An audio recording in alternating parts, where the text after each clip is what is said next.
జరిగినా మేం మాత్రం గులాబీ జెండా కోసమే కేసీఆర్ గారి నాయకత్వంలో తిరిగి ఉద్యమంలో మళ్లీ మన పార్టీ పూర్వ వైభవాన్ని సాధించడం కోసం ఎవడున్నా ఎవడు లేకున్నా మేమున్నామని ఇక్కడికి వచ్చినటువంటి మా వీర సైనికులందరికీ పేరు పేరున ఉద్యమ నమస్కారాలు తెలియజేస్తూ అందరు మాట్లాడేందుకు చాలా సమయం అయింది.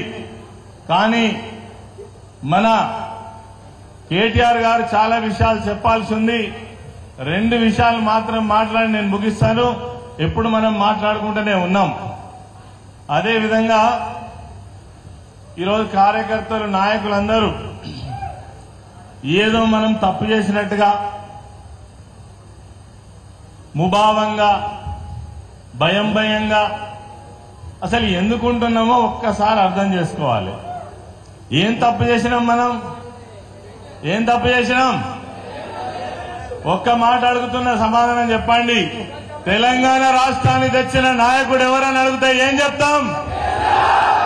ఈ చరిత్ర చెరిపేస్తే పోయేదా? 1000 సంవత్సరాలకు కూడా పోదు. అదేవిధంగా ఈ రాష్ట్రంలో ఇరిగేషన్ రంగాన్ని బ్రహ్మాండంగా ప్రతి మూలకు నీళ్లిచ్చిన నాయకుడు ఎవరని అడిగితే ఏం చెప్తావు?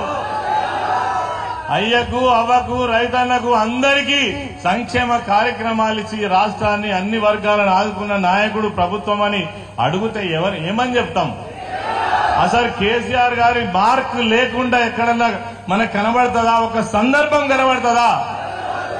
మరి ఎందుకు మనం ఊహగా ఉండాలి? మనమా తప్పు చేసింది? వాగ్దానాలు చేసి దొంగ మాటలు చెప్పి అనేక అబద్దాలు చెప్పి అధికారంలోకి వచ్చినటువంటి కాంగ్రెస్ పార్టీ నాయకులు తల వంచుకోవాలా మనమా? అందుకే ధైర్యంగా ఉండండి. ఎప్పుడు అధికారం శాశ్వతం కాదు. ఈనాటి ఓటమి రేపటి గెలుపుకు నాంది. ఖచ్చితంగా. ఎందుకనంటే నాకు తెలిసినంత వరకు నేను చాలా సంవత్సరాలుగా ప్రజాప్రతినిధిగా ఉన్నా. చిన్న కార్యకర్త నుంచి ఎదిగినటువంటి నాయకుల్ని చాలా ప్రభుత్వాలను కూడా చూసిన. తెలంగాణ రాష్ట్రం వచ్చిన తర్వాత అసలు తెలంగాణ రాష్ట్రం రావడమే తెలంగాణ ప్రాంత ప్రజల యొక్క అదృష్టం. ఈ రాష్ట్రాన్ని 10 సంవత్సరాల పాటు అద్భుతంగా అభివృద్ధి చేసినటువంటి రాష్ట్రం ఈ దేశంలో ఎక్కడైనా ఉన్నది అంటే అది ఖచ్చితంగా తెలంగాణ రాష్ట్రం అని మాత్రం తప్పక చెప్పచ్చు. ఇది మన కళ్ల ముందట కనబడుతున్న నిజాలు. అసలు ఎన్ని కార్యక్రమాలు, ఎన్ని సంక్షేమ కార్యక్రమాల ద్వారా ప్రజలను మనం తట్టగలిగినాం, ప్రజలను ఆదుకోగలిగినాం. ఇవన్నీ తుడిచేస్తే పోతాయా? ఈ రేవంత్ రెడ్డి ముఖ్యమంత్రి వచ్చి కేసీఆర్ మార్కు లేకుండా చేస్తా అంటే పోతుందా? అందుకే గట్టిగా నిలబడి కొట్లాడదామా? కొట్లాడదామంటే చేయలేమంటండి. కొట్లాడదాం. పోయేటోళ్ళు పోయిండ్రు. ఇక ఉన్నోళ్ళ మనమే. లేదా మనకు పార్టీ లేదా? నాయకులు లేరా? నాయకులు మామూలు నాయకులు లేరు. కేసీఆర్ గారు దేశమే గర్వించదగ్గ బిడ్డ. తెలంగాణ రాష్ట్రాన్ని తెచ్చిన బిడ్డ కేసీఆర్ గారు. ఇక డైనమిక్ లీడర్ కేటీఆర్ గారు. మనకు లక్షల మంది నాయకులు, కార్యకర్తలు, ప్రజాప్రతినిధులు. అసలు దేశంలో ఎవరికన్నా ఒక జిల్లా కేంద్రంలో బ్రహ్మాండమైన కార్యాలయం ఉన్న పార్టీని ఈ దేశంలో చూపిస్తారా? చూడుకోండి, జగిత్యాల జిల్లాలో మన పార్టీ ఆఫీస్ ఎట్లుంటుందో. కరీంనగర్ చూడండి, ఏ జిల్లాలో చూడండి, అంత పటిష్టమైనటువంటి ఒక ఆలోచన విధానం కలిగినటువంటి పార్టీగా మనం ముందుకు పోతా ఉన్నాం. ఇవాళ కొంచెం ఏదో ఒక చిన్న దెబ్బ తగలంగానే మనం బాగా ఇబ్బంది పడాల్సిన అవసరం లేదు. పార్టీ చాలా బ్రహ్మాండంగా ఉన్నది, ఉంటది. రేపు మళ్లీ ఉప్పెనలాగా ప్రజల ముందుకు వస్తది, ప్రజల మన్నన పొందుతది. ఎందుకంటే మనం చేసినటువంటి అనేక అభివృద్ధి సంక్షేమ కార్యక్రమాలే ప్రతి క్షణం ప్రజల ముందు మనం ఉంటాం. ఇలా వాళ్ళు చెప్పింది ఏది చేయలేరు. వాళ్ళ ఫెయిల్యూర్స్ ఆల్రెడీ మొదలైన 8 నెలలు అవుతుంది. ఎక్కడ దిక్కు దివానం లేదు.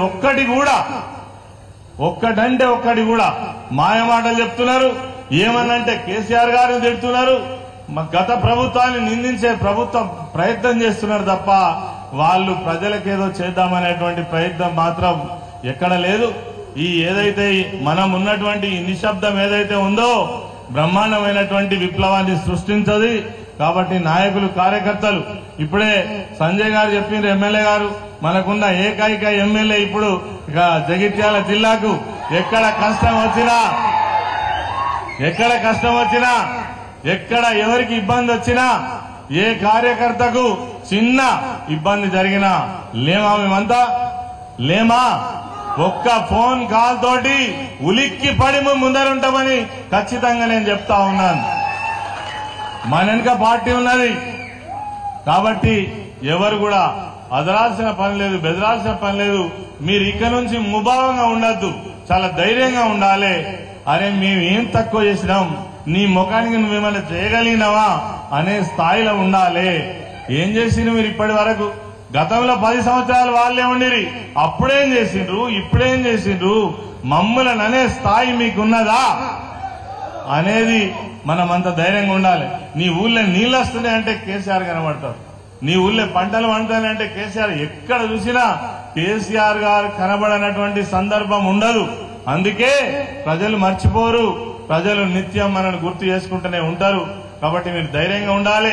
మండల శాఖ నాయకులు కార్యకర్తలందరూ కూడా ఎక్కడి వాళ్ళక్కడ పార్టీ బలోపేతం కోసం అనుబంధ సంఘాలతో పాటు అన్నిటిని కూడా మనం బ్రహ్మాండంగా తీర్చిదిద్దుకొని ముందుకు పోదామని తెలియజేస్తూ ఇంత గొప్పగా మరి ఒక్క కాల్తో 2-3 రోజులలో అనుకున్నటువంటి సమావేశాన్ని విజయవంతం చేసినటువంటి ప్రతి ఒక్కరికి